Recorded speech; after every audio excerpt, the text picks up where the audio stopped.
Hello students, कैसे हैं आप सब लोग। लॉकडाउन चल रहा है, घर पर ही हैं सब, तो अच्छे से पढ़ाई करें। बहुत अच्छा टाइम है आपके लिए, जो कि आपको कहीं इधर उधर जाना भी नहीं है, तो मैक्सिमम टाइम अपनी पढ़ाई में लगाएं और अच्छे से कंसेप्ट को क्लियर करें। तो चलिए अब आगे चलते हैं। Indian economy on the eve of independence, chapter first चल रहा है इंडियन इकोनॉमिक डेवलपमेंट का। कल हमने एक्सप्लॉयटेशन और फीचर्स एग्रीकल्चर के फीचर्स पढ़े थे, इंडियन एग्रीकल्चर के फीचर पढ़े थे। आज है agricultural sector on the eve of independence. Independence के टाइम जब इंडिया इंडिपेंडेंट हुआ था, उस टाइम एग्रीकल्चर सेक्टर की कंडीशन क्या थी, उसको डिटेल में पढ़ते हैं। इसके कुछ पॉइंट्स लिखे हुए हैं, शॉर्ट नोट बना रखे हैं, थोड़ा सा इन्हें समझते रहें, नोट करते रहें और इसके साथ साथ बुक भी पढ़ें या जो नोट्स दे रखे हैं उन्हें भी पढ़ें और बहुत अच्छे से प्रिपरेशन करें और बहुत अच्छे से आप मार्क्स ला सकते हैं। तो इसमें फर्स्ट पॉइंट है लो प्रोडक्शन एंड प्रोडक्टिविटी, जो पहले भी हम पढ़ चुके हैं इन चीजों को और थोड़ा डिटेल में। लो प्रोडक्शन एंड प्रोडक्टिविटी, इंडिपेंडेंट के टाइम जो एग्रीकल्चर सेक्टर में प्रोडक्शन भी बहुत कम था और प्रोडक्टिविटी भी बहुत कम थी। प्रोडक्शन का मतलब होता है टोटल आउटपुट कितना था। सपोज किसी के पास 100 हेक्टेयर जमीन थी तो उसका प्रोडक्शन कितना था, यानी कि बहुत कम था, तो उसे टोटल प्रोडक्शन कहा जाएगा। प्रोडक्टिविटी पर हेक्टेयर प्रोडक्शन कितना हो रहा है वो प्रोडक्टिविटी है। तो जो पर हेक्टेयर आउटपुट कितना आ रहा है तो वो भी बहुत कम था, दोनों चीज बहुत लो थी। दूसरी बात है high degree of uncertainty. High degree of uncertainty का मतलब है, तो अनसर्टेनिटी थी यानी कि अनिश्चितता जिसे कह सकते हैं हम तो हिंदी में, तो अनिश्चितता बहुत ज्यादा बनी हुई थी। रीजन क्या था, एग्रीकल्चर डिपेंड ऑन रेनफॉल। उस टाइम इरिगेशन के इतने ज्यादा साधन नहीं थे, तो क्या था कि रेनफॉल पर डिपेंड रहती थी पूरी इकोनॉमी हमारी। एग्रीकल्चर जो था, पूरा एग्रीकल्चर सेक्टर वो रेनफॉल पर डिपेंड रहता था। तो बरसात होगी तो अच्छी खेती होगी और बरसात नहीं होगी तो खेती अच्छी नहीं होगी, इस पर डिपेंड रहता था। तो इसलिए क्या प्रोडक्टिविटी आएगा और कितना प्रोडक्शन होगा ये सब अनसर्टेन रहता था, इसकी कोई निश्चित गारंटी नहीं थी। प्रोडक्शन बहुत अच्छा होगा। थर्ड है gulf between owner of the soil and tiller of the soil. एक ओनर ऑफ द सॉइल का मतलब है जमींदार जो मालिक थे, and tiller of the soil का मतलब जो खेती करने वाले किसान थे, जो जमींदारों की खेती करते थे, जमींदारों के लिए खेती करते थे, वो टिलर कहलाते थे। तो owner of the soil and tiller of the soil, इन दोनों के बीच में गल्फ का मतलब होता है एक दरार, एक घाटी, एक बीच में गैप। वो बहुत बड़ा गैप था। वो क्यों था? क्योंकि owner share the output but do not share the cost of production. जो भी ओनर ऑफ द सॉइल थे, जो जमींदार थे, वो आउटपुट का तो शेयर कर लेते। कहने का मतलब है प्रोडक्शन तो होना चाहिए था, आउटपुट तो होनी चाहिए थी, लेकिन वो उसकी कॉस्ट को कोई शेयर नहीं करते थे। कहने का मतलब उस पर खर्च नहीं करते थे। उन पर जो भी खर्च आता था खेती करने के लिए, जैसे सीड्स पर, फर्टिलाइजर्स पर, इनके लिए कोई पैसा खर्च नहीं करते थे। वो सारा टीलर पर छोड़ देते थे, तुम कैसे ही करो, हमें तो प्रोडक्शन जो हो गया उसका 60%, 70%, 80% जो है हमें चाहिए।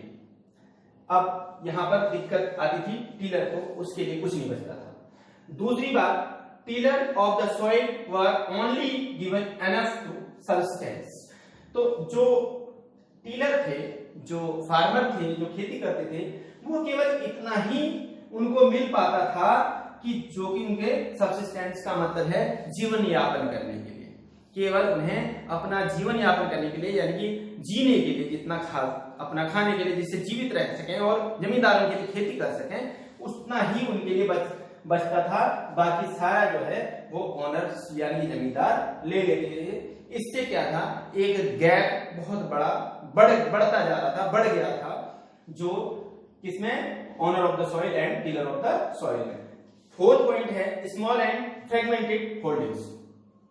उस टाइम जो खेती की जाती थी वो छोटे छोटे लैंड होल्डिंग्स थे, छोटे छोटे टुकड़ों में, फ्रेगमेंटेड का मतलब बिखरे हुए, छोटे छोटे और बिखरे हुए जो ये लैंड होल्डिंग्स थे। लैंड होल्डिंग्स का मतलब है कि जो खेत थे वो क्या थे, छोटे छोटे थे लेकिन दूर दूर थे, जो क्या थे, अनइकोनॉमिकल हो रहे थे। Most land holdings were uneconomic, yielding low output at high cost. उन्हें खेती करने में उन्हें ज्यादा कॉस्ट आती थी, क्योंकि एक जगह यहां व्यवस्था करनी है, फिर दूसरी जगह काफी दूर जाकर के उसे खेती करनी है, उसके लिए पानी की, सब फर्टिलाइजर्स की और हर चीज की व्यवस्था दूर दूर जाकर के छोटे छोटे टुकड़ों में करनी होती थी, तो कॉस्ट ज्यादा आती थी और आउटपुट बहुत कम आता था। तो इस तरह से वहां ये अनइकोनॉमिक हो रहा था किसानों के लिए। तो small holding and fragmented holdings की कंडीशन उस टाइम थी एग्रीकल्चर की ईव ऑफ इंडिपेंडेंस में। फिफ्थ पॉइंट है land revenue system under the British Raj. British Raj में लैंड रिवेन्यू सिस्टम आप समझते ही हैं, ये 3 पार्ट में बटा हुआ था।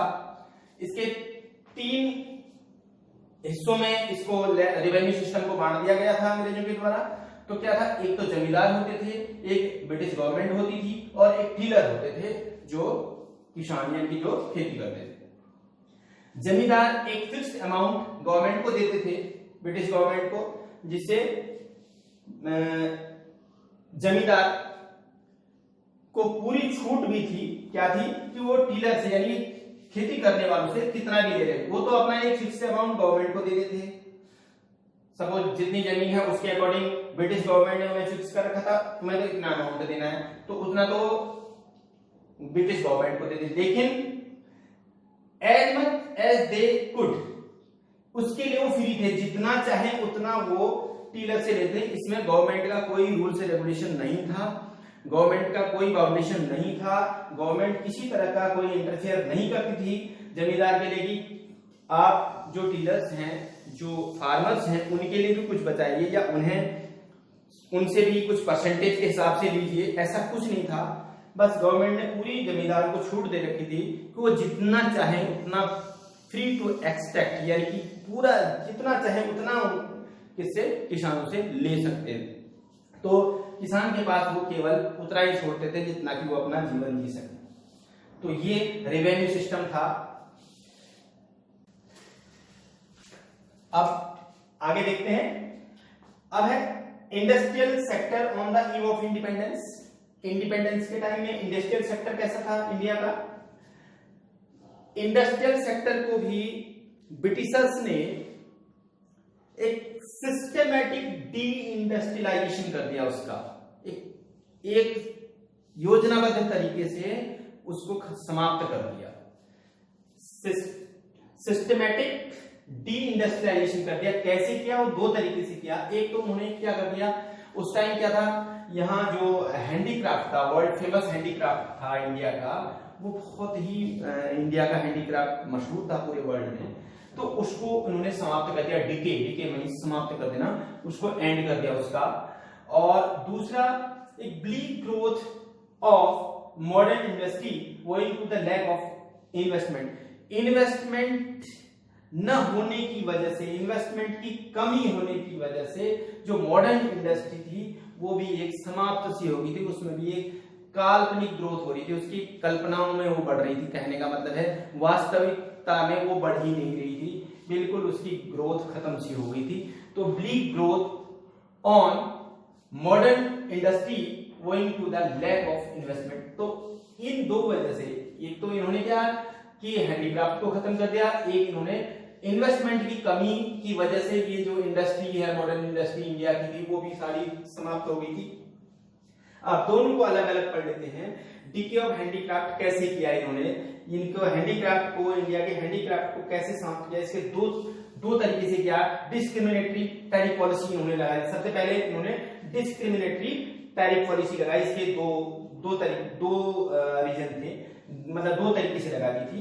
डिस्क्रिमिनेटरी का मतलब होता है विभिन्नता, यानी कि भेदभाव वाली टैरिफ पॉलिसी, यानी टैक्स वाली पॉलिसी थी जो वो भेदभाव वाली थी। भेदभाव का मतलब है कि इन्होंने क्या करा था, एक्सपोर्ट्स को, रॉ मटेरियल का रॉ मटेरियल इंडिया से ब्रिटेन जाना था, एक्सपोर्ट होना था, उसको टैरिफ फ्री कर दिया जिससे कि उनको फायदा हो जाए अंग्रेजों को। तो उन्होंने क्या करा कि उसे टैरिफ फ्री एक्सपोर्ट कर दिया अपने लिए। ब्रिटिशर्स ने अपने लिए tariff free exports of raw material, क्योंकि उन्हें चाहिए था वहां अपनी इंडस्ट्री चलाने के लिए। और दूसरा tariff free imports of British finished goods, और जो वहां से तैयार माल आता था, यहां से रॉ मटेरियल ब्रिटेन जाता था, वहां से उसे तैयार करते थे और तैयार करने के बाद फिर इंडिया आके वो सेल होता था। तो यहां आकर के वो सेल होने के लिए उसको भी टैरिफ फ्री कर दिया यहां लाने के लिए। तो इस तरह से इन्होंने एक डिस्क्रिमिनेटरी टैरिफ पॉलिसी चलाई, और जिससे हैंडीक्राफ्ट बिल्कुल, और हैंडीक्राफ्ट पे हैवी ड्यूटी लगा दी एक्सपोर्ट पर। तो इस तरह से इन्होंने टैरिफ पॉलिसी लगा करके हैंडीक्राफ्ट को समाप्त कर दिया। दूसरी बात, हैंडीक्राफ्ट दूसरा कैसे समाप्त हुआ कि disappearance of princely courts. Princely courts का मतलब राज दरबारों का लोप हो जाना, या डिसअपीयरेंस यानी कि समाप्त हो जाना। राज दरबार अंग्रेजों ने खत्म कर दिए। पहले राजा महाराजा हुआ करते थे, जिनको जहां हैंडीक्राफ्ट, हाथ की बनी हुई चीजें बहुत पसंद की जाती थी, वो राजा महाराजा भी उसे यूज करते थे, वो जनता भी उसे यूज करती थी। वो सारा अंग्रेजों ने आने के बाद फिर उनका शासन खत्म हो गया, तो इन्होंने ये जो हैंडीक्राफ्ट अपने आप ही समाप्त होता चला गया, क्योंकि यहाँ इनकी जगह पर मशीन मेड प्रोडक्ट्स वो अंग्रेजों ने ला करके यहाँ इंडिया में बेचना शुरू कर दिया। तीसरा पॉइंट है competition from machine made products. Machine made products के साथ कंपटीशन स्टार्ट हो गया। मशीन मेड प्रोडक्ट का कंपटीशन में हैंडीक्राफ्ट नहीं टिक सकता था, क्योंकि हैंडीक्राफ्ट का मतलब हाथ से बनी हुई चीजें, उसमें टाइम ज्यादा लगता था, मेहनत ज्यादा लगती थी, तो थोड़ा सा कॉस्टली होता था। तो उसको कॉस्टली होने की वजह से इंडिया में ना खरीद पाए, इसके लिए उन्होंने, अंग्रेजों ने मशीन मेड जो ब्रिटेन से आता था उसे सस्ता रख दिया, क्योंकि मशीनों में बनी हुई चीजें सस्ती होती हैं, तो वो सस्ती होगी और उनकी फिनिशिंग अच्छी होती है।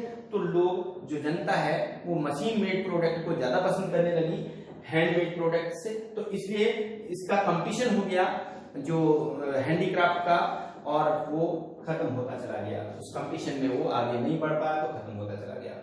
नेक्स्ट पॉइंट है न्यू पैटर्न ऑफ डिमांड। अंग्रेजों को देख करके इंडियंस ने भी वेस्टर्न कल्चर अपना लिया। उनका वेशभूषा, उनका पहनावा, उनका खाना और उनका जो भी है रहन सहन, उसे देख करके इंडिया की जो न्यू जनरेशन थी वो वेस्टर्न कल्चर अपना लिया, जिससे उनकी डिमांड की पैटर्न जो था डिमांड का, वो भी अलग हो गया। जो पहले हाथ से बनी हुई चीजें थी, जो हाथ से बनी हुई हैंडक्राफ्ट की चीजें थी, वो लोग पसंद नहीं करते थे। अब न्यू जनरेशन वो मशीन मेड थिंग्स जो वहां से आती थी ब्रिटेन से, उन्हें पसंद करके जो वेस्टर्न कल्चर था उसे एक्सेप्ट करने की वजह से उन्होंने मतलब उधर की चीजें, यानी कि जो ब्रिटेन की चीजें, उसे पसंद करने लगे, उन्हीं की डिमांड होने लगी, जिससे जो हैंडीक्राफ्ट की डिमांड सारी, पूरी जो डोमेस्टिक डिमांड थी, वो सारी खत्म हो गई। उसके बाद नेक्स्ट पॉइंट है introduction of railways in India.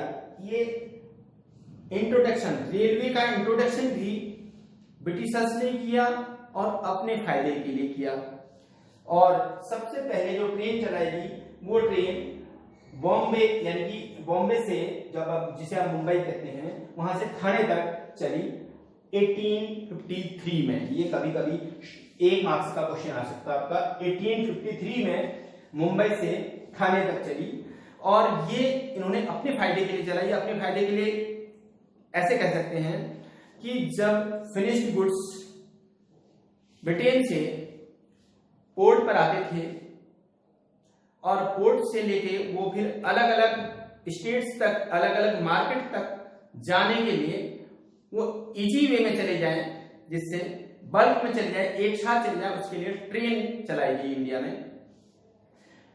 और उसे ट्रेन को चलाने से क्या हुआ कि जो इंडिया का जो मार्केट था वो उस इंडिया के मार्केट में सारी मशीन मेड थिंग्स आ गई, जो अंग्रेजों की चीजें वहां इजीली पहुंच गई, जो सस्ती होती थी, फिनिश्ड होती थी, फिनिशिंग अच्छी होती थी, तो लोगों ने उससे ही खरीदना शुरू कर दिया, जिससे इनका हैंडीक्राफ्ट का पूरा जो ये मार्केट था वो पूरा एंड हो गया। इस तरह से इंडियन इंडस्ट्री पूरी समाप्त हो गई। तो इस तरह से इन्होंने इंडियन इंडस्ट्री को बर्बाद करके रख दिया। इसे नोट कर लीजिए।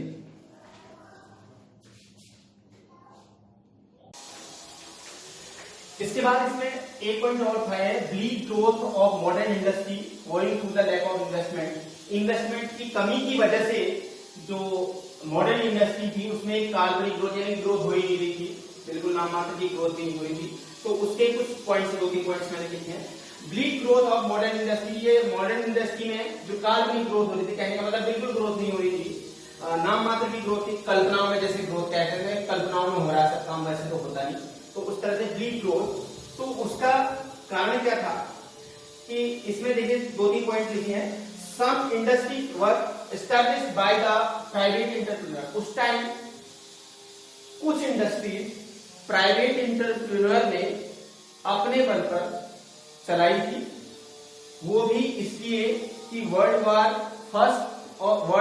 फर्स्ट एंड सेकंड की वजह से जो डेफिशिएंसी आ गई थी, जो स्कैर्सिटी आ गई थी इंडिया में, कमी हर चीज की, तो उसे थोड़ा सा पूरा करने के लिए जैसे टाटा आयरन एंड स्टील्स ने 1907 में आयरन एंड स्टील का अपने कारखाने लगाए थे टाटा वालों ने, और शुगर की, सीमेंट की और पेपर इंडस्ट्री, ये 3-4 इंडस्ट्री, बस इससे ज्यादा नहीं, ये कुछ प्राइवेट एंटरप्रेन्योर ने, जो धनी वर्ग के थे, कुछ 2-4 लोग, उन्होंने खोली थी। उसके अलावा और कोई इंडस्ट्री इंडिया में नहीं थी। जो गवर्नमेंट थी, state participation only these area, जो गवर्नमेंट थी वो ब्रिटिश गवर्नमेंट थी, वो किसी तरह का इस तरह की इंडस्ट्री नहीं लगाना चाहती थी इंडिया में, वो चाहती नहीं थी इंडिया में इंडस्ट्री बने, तो वो केवल वो काम करती थी जो जिससे उसे फायदे हों। तो उसने किस पर ध्यान दिया, एक तो रेलवे पर, रेलवे को बढ़ाया जिससे उनका मार्केट बढ़ सके। पावर जनरेशन, उन्हें इलेक्ट्रिसिटी की नीड थी, इसलिए पावर जनरेशन पर थोड़ा सा ध्यान दिया गया। और डेवलपमेंट ऑफ पोर्ट्स, उन्होंने पोर्ट्स का डेवलपमेंट किया। पोर्ट्स का मतलब बंदरगाह, जहां पर जो जहाज आके रुकते हैं, उनका माल आता था, तो वो पोर्ट्स जो है वो उनका डेवलपमेंट किया। और मीन्स ऑफ कम्युनिकेशन, उन्होंने जो टेलीफोन वगैरह, जिससे कि संचार के साधन जैसे कह सकते हैं हम, तो उनको बढ़ाया, जिससे कि उन्हें अपने व्यापार में सुविधा हो सके। उसके अलावा उन्होंने किसी इंडस्ट्री के ऊपर कोई ध्यान नहीं दिया उस टाइम। इस तरह से इंडिया जो इंडस्ट्रियल सेक्टर है वो पूरा इंडिया का खत्म हो गया। और there were no capital goods industry, वहां उस टाइम इंडिया में किसी तरह की कोई कैपिटल गुड्स का मतलब प्लांट एंड मशीनरी या किसी तरह के इक्विपमेंट बनाने वाली कोई फैक्ट्री या कोई कंपनी या कोई इंडस्ट्री नहीं थी। इन the absence of this industry, अब अगर किसी तरह की कोई कैपिटल गुड्स बनाने वाली इंडस्ट्री जिस कंट्री में नहीं हो, वहां क्या होगा, वहां इंडस्ट्रियलाइजेशन हो ही नहीं सकता। तो क्या था कि in the absence of this industry, industrialisation in India remain unbalanced. तो अनबैलेंस था, इंडिया में किसी तरह का कोई इंडस्ट्रियलाइजेशन हो ही नहीं रहा था। अनबैलेंस का मतलब केवल कुछ 2-4 प्राइवेट एंटरप्रेन्योर ने जो अपने बड़ी इंडस्ट्री लगा रही थी वो थी, और कुछ गवर्नमेंट ने अपने फायदे के लिए जैसे रेलवे का या इस तरह का ये जो डेवलपमेंट कर रही थी वही था। उसके अलावा किसी तरह की कोई इंडस्ट्री उस टाइम नहीं थी। आप इतना आज पढ़ेंगे, इसके फिर आगे तो कल चलेंगे, अगली वीडियो को पढ़ेंगे। इतने आप नोट्स बनाते रहें और अच्छे से तैयारी करते रहें। कल मिलते हैं।